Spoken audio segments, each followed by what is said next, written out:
Hey everyone, welcome back to WrestlePop. All right, guys, Darren Young is speaking out on his time in the WWE, and of course, he has only fond memories and all the good things to say about it because he is definitely looking to get back in if the door ever opens back up, because he exited in 2017 and he hasn't really been doing a whole lot since then. So guys, if you don't work for the WWE nowadays, what do?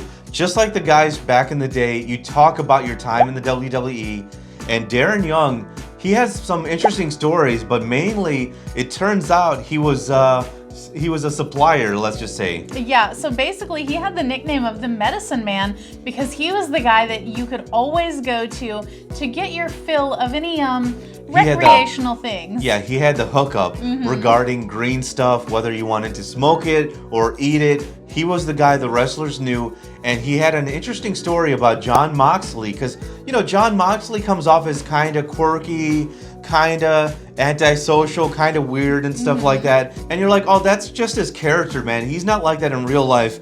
But apparently, when he smokes the green stuff a little too much, he gets into character. So get this, guys, one of Darren's favorite stories from his time as the Medicine Man was when he gave Jon Moxley an edible, and Jon went a little too far off the deep end, and he was pacing back and forth in his hotel room, paranoid out of his mind, and would not leave the room even to go get the food from downstairs because he just couldn't handle it. Now that's a pretty funny story because, you know, when you look at Jon Moxley, you think, okay, that dude looks like a guy who, let's just say, you know, probably does that kind of stuff on his off time.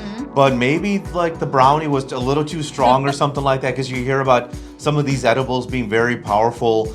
And Jon Moxley, man, can you imagine him in the hotel walking back and forth, climbing the walls? Climbing the walls. I feel like there should have been like somebody filming this, because this would have been a perfect skit later for AEW or something like that. Yeah, definitely. All right, guys, that's the video. If you like what we're doing here, definitely check out our other channel, 5 Minute Eats, and don't forget to give us a like and subscribe.